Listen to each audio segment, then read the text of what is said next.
Hi, just wanted to introduce a new product I'm putting out. It's the Winter Shoulder Warmer. It comes in orange and white and happy face sometimes, or an annoyed face. If you get the annoyed face version, it does come with claws. Claws are not optional, they come fully equipped with this version of the Winter Warmer. However, I highly recommend it. It responds and it was lovely and reactive. It gives little cuddles. Oh, yes. Yes. Unfortunately, I only know of the one, and um, it's busy doing the job here. Merry Christmas, Happy Winter, everybody. Hey, light workers. Hope you're having a great week leading up to this Christmas holiday. I thought I'd come on this week and have a little discussion about something that's a little bit topical for people at the moment. So I wanted to talk about on energy stuff, spiritual stuff, kind of talk about what are interdimensionals. There's a lot going on right now about the drones and the UAPs, and people seeing stuff, recording stuff, weird stuff, weird creatures. There's just all kinds of stuff people report all the time. Um, and to me, to my mind, a lot of that is related to interdimensional being. So we exist as beings in a certain dimensional reality. And in this particular dimensional reality that we exist in, we exist within, or we perceive at least, within a frequency band. That's what our body's physical capabilities to perceive are limited to, through our oculars, through our eyes, through our vision.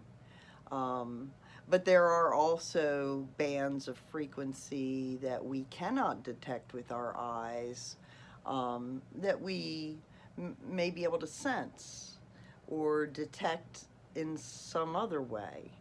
And there exist within those higher frequencies, which is really what I mean when I talk about interdimensional. If we think of our dimension is that one that is the one we can perceive, then anything that exists beyond our perception in that interpretation would be in another dimension. So that may not be the best language for it. There's certainly higher frequency and lower frequency entities, beings, existences, things that live, that are in those frequencies that we may not be able to necessarily detect. And a lot of what we call interdimensional beings, whether these are star nation beings or certain other interdimensional beings, you might think in terms of Native American stories. You know, there are a lot of stories about various beings. One you may have run across is iktomom, which is the spider, and coyote, and but there are elk people and deer people and buffalo people and spider people, all sorts. So everything has its own higher frequency being to it, but there are also entities that can appear to us that we can't normally see, but they exist here. They don't, like, for instance, fly in on a ship. There are craft and entities that exist in those craft that are also able in a range that we can see and interact with, but also in ranges above what we can see and interact with. So maybe I should distinguish it and say there are high frequency beings and there are interdimensional beings. Interdimensional beings may not necessarily like stay around here. They come in to do certain things and then they go out again. Um, as opposed to, say, a star nation being, which if it were not here, if it were on its craft, it would be somewhere that potentially we could identify. Um, so bearing that in mind, I want to do a little reading and see what the cards can tell us about these interdimensional beings, or these other frequency beings, and specific to the events going on now with various and multiple UAP sightings over sensitive military bases and so forth around the world. Just quickly on the drone thing, it's a very interesting situation. Clearly, there's a lot of different reporting. Some people are reporting things that they think are drones that aren't drones, they're just planes. Some people are reporting your small, private, amateur drones. So the thing in Boston with the drones going too close to the airport, for instance, those were small drones, and then there are people reporting larger, what appear to be commercial, potentially military style drones. These are all, being reported and followed up on. So what I will say about that is that you're going to see an explosion in drone technology, and we don't really have the infrastructure yet to deal with it. The drones used to not be able to fly at night, but the FAA changed those rules, and as long as they're compliant with the correct lights and so forth, they may have permission to fly at night as long as they stay within their required zones and areas. That doesn't mean it's not a problem for Americans, however, if we can't track and know what those drones are, because drones can carry payloads. There is all kinds of opportunity here. In fact, you can sort of think of it as, my generation, we didn't have the internet as kids. Some of you are not going to understand what this means now, truly. And yet when I was young, as you would be if you don't understand what it's like to have a world without internet, we couldn't even conceive of an internet when I was young. And then when we got it, we certainly could not conceive of generations that would have no understanding of everything that had come to that point in the way we lived life pre-internet. So, and then of course there have been all sorts of results of the internet that we didn't anticipate, and we're always learning that. So you can think of the world as, there was the world pre-internet, and then everything changed. And it's the same with AI. There was the world pre-AI, and now it's all changed. And so AI is going to advance engineering and design quite rapidly. And you're going to see development of technologies because of AI engineering and the ability of AI to design and design in a sort of solid state like we haven't had for a long time. So AI is, we're going to look at the world as pre-AI and post-AI. Now, getting back quickly to the interdimensionals and the UAPs and the star nations, we're also going to reach a point where we're going to become part of a galactic community. Humans are no longer going to be able to say that they are that they dominate, that they're the dominant species. There will be other species, far more advanced, far more intelligent, with far deeper histories of use of technology to make their world better. And those are going to be interacting with us. we'll have someone over our shoulder, see, you know, which we've never had before. So the hubris of mankind, which has generally been the reason for all the damage and the harm to people and the planet, you know, was based on thinking that they were the dominant species of the universe. And that's not the case. So when we actually do start to interact with Star Nation beings, and they actually come to Earth and interact with us, and in a sort of this normal way, just like being to being, neighbor to neighbor, if you will, that then we're going to have the post-galactic world, and everything will change again. How soon is that? You know, that's really up to us. That's up to us. A species that's far more advanced than we, intelligent enough to be able to travel through space like that, to come somewhere else, they have long ago eliminated the separation of spirit and being that allows violence. That's just how it is. You know, we're a zero. We're a big fat zero civilization, and they're 1, 2, 3, 4. Who knows? You know what's out there, but so far beyond us. And you don't get there until you get over the separation that allows you to harm another person or another being without the proper and due respect and consideration for what is for the highest good.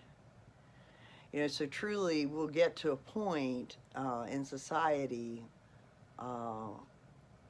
where our individual nature is not conflicting with our collective purpose.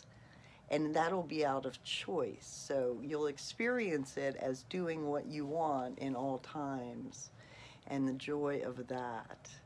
But the things that you want to do under those circumstances are things that are beneficial to the collective.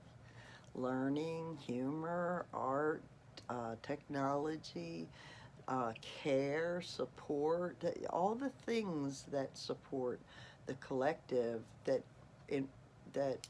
inflame our inner drive and feed our inner desire to be happy and productive and joyful, and to share that.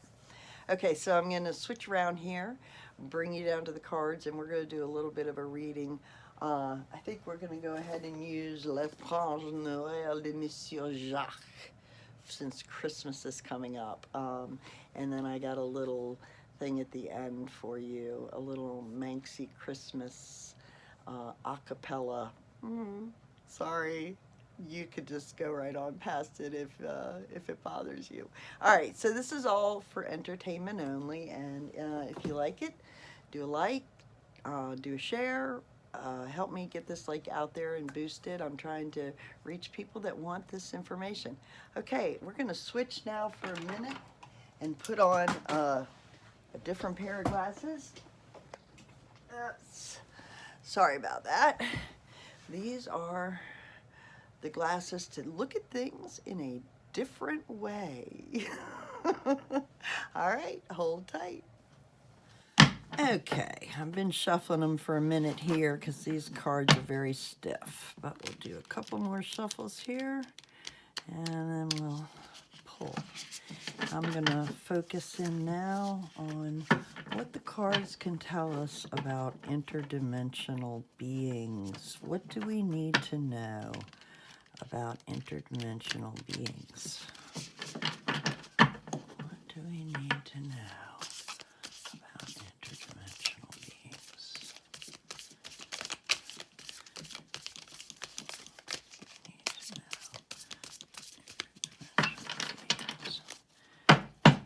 I'd rather not see them.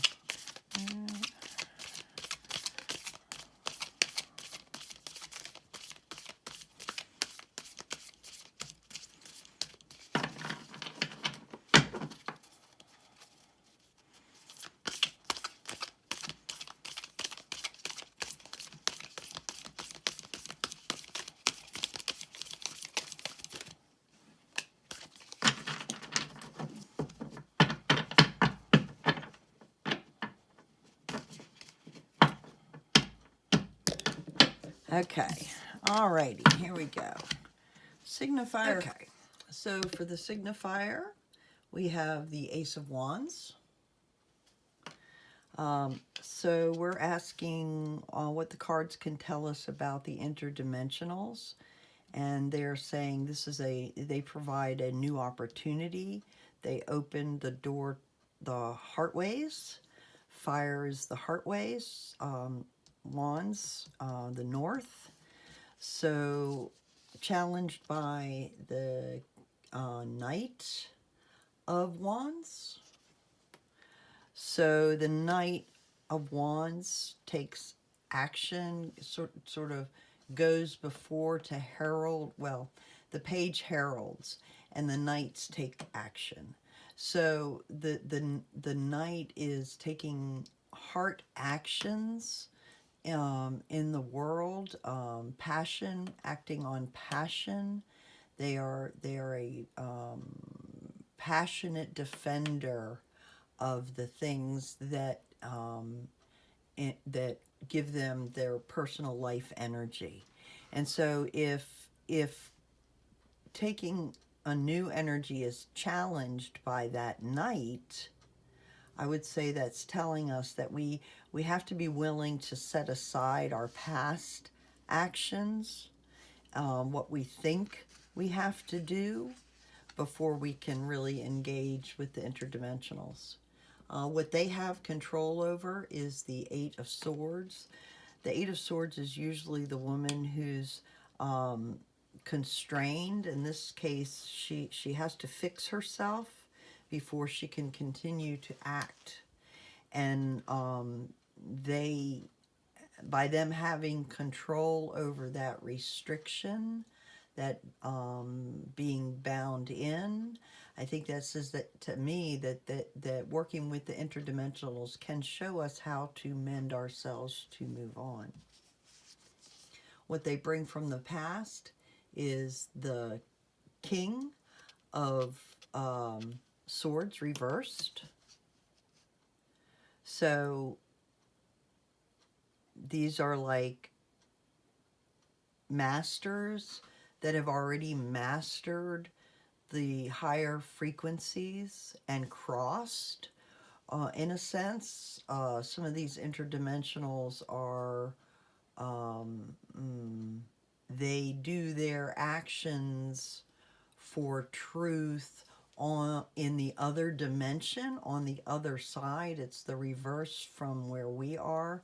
So I'm going to read that in this context as they carry truth and carry out the cosmic legal interpretation or legal actions on the other side. That's what they have done. That's what they have done in the past. Currently, what's above them that they cannot control is the Lovers reversed. So that has to do with our agreements and how we work together, sort of the toxic conditions in humanity right now, between the divine feminine and the divine masculine. It's in an untenuous situation right now because women are struggling to keep rights. Women are losing rights. There is an assertion of a toxic patriarchy, and it affects how much the interdimensionals can do for us. They're limited by that.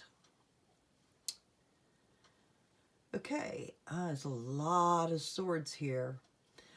In the future coming in, we have the Four of Swords. And this is typically the tomb card, silence. You know, there is a contemplative truce element to it. I would say that in this context, in order for us to work with them, and what we need to know about is it happens in that quiet space. We have to go into the quiet. how they see themselves. Is this deck reversed? No, I just have a lot of reversed cards. Okay. Is the Three of Wands reversed? So in the Three of Wands, you have a gentleman holding us, in the regular deck, holding a staff with two others, one to each side, and he's looking out, and people say it's a waiting for your ship to come in card. Lighting the way. This is when it's reversed, however, what it's saying from the spirits is they are the ship trying to come into us. We're waiting to make these connections, but they're already there waiting for us to connect. It's an as above, so below is how I read it with this card specifically, because it is a candelabra that's reaching down from the ceiling towards us. The environment in which they sit is the Queen of Swords reversed. This is all about high frequency here. So I say that Queen of Swords is the internal spirit. And again, what we're seeing here is this seems to be a reference to going on the other side of some dimensional wall or veil, referencing them. And so the environment that they sit is in the internal spirit.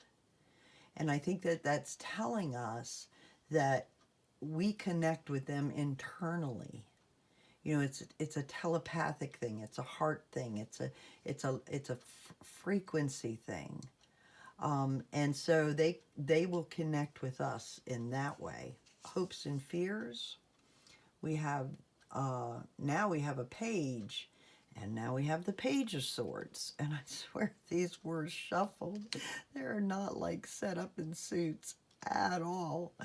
Okay, but that's how the deck works. So the page, as I was saying earlier, with pages, they sort of open and the door herald the way for the royals to follow, for the actions, the internal agency and the external agency that come through the royals, the knight and the queen and the king. So hopes and fears for the page there says to me that they hope we will reach out to them. And we need to reach out to them. They're concerned if we don't at what we will struggle with unnecessarily. And the final outcome card, what will be, we have the High Priestess. The High Priestess. So the High Priestess is the second card that the Fool meets in the tarot. The Fool first encounters the Magician, who sets the path, who determines the path, that the door that's going to be opened to the Fool. And once the Fool goes through the door, he meets the High Priestess. And the High Priestess holds all the divine secrets, the divine feminine, the divine wisdom. And she can reveal it to us according to our need and according to our level on our journey. So what this is saying to me is that they're saying they, for us, are like the High Priestess. They are the holders of knowledge, and they can reveal it to us to help us with our journey. The bottom of the deck is the six of stones or pentacles, or it's cadeau, gifts in this one. And again, it's like it's showing us it's coming down. This is gifting from above. This is how they do it. They dispense the karmic gifts from above according to our needs. So, hold on and I'll bring you back up.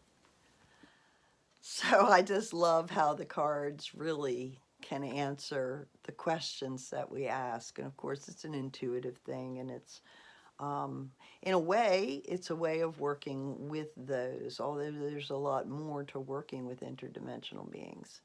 In the ways that I have learned to do it was through traditional ceremony, and there are a lot of protocols and requirements to get yourself right, to be in a good way before you come to ask these beings to come in and help you.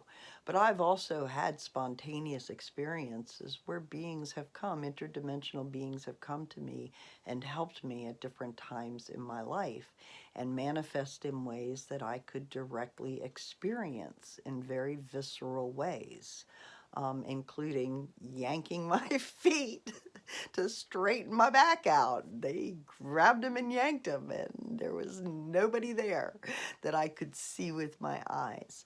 But I was in that heart space and connecting and asking for help and healing. And because I've been working with them through ceremony and following those protocols and disciplines of the spirit of centering and clearing and purification and open-mindedness, because when you go to them and you ask for help, they're going to tell you what you have to do. And to turn around after that and say, no, thank you, too hard, too much work, is, you know, it's like throwing it back in their faces. And they'll take that, but you won't get the healing. You know, there are things we have to do, and we don't always understand what those things are. So, or why. But when we go to spirit, and if you really want to have a direct experience with interdimensionals through the correct protocols, approach a traditional person in a good way, come to them in the way that they require, follow their disciplines, and be open to the experience and allow yourself to communicate and experience with them and develop your discipline. All right, so like I said, now I'm gonna treat you, scare you, hopefully delight you a little, with a little compilation I put together with our Manxie, finding the creche for the first time, and a little a cappella Christmas love from me to you. It's meant to be anyway. All right, hit the like if you like it, and hope I'll see you next week. Silver bells, silver bells, it's Christmas time in the city.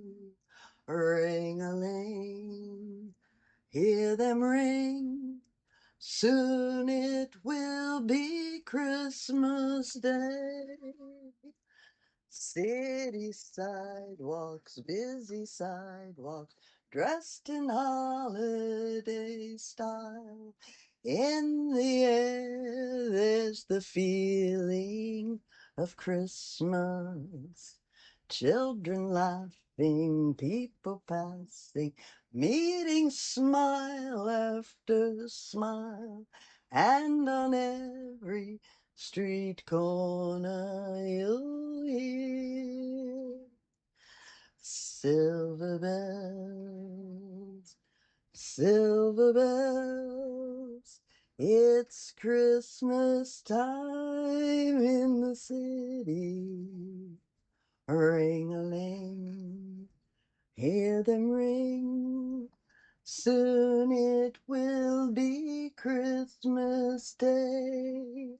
Strings of street lights, even stoplight, blink of bright red and green as the shoppers rush home with the treasures.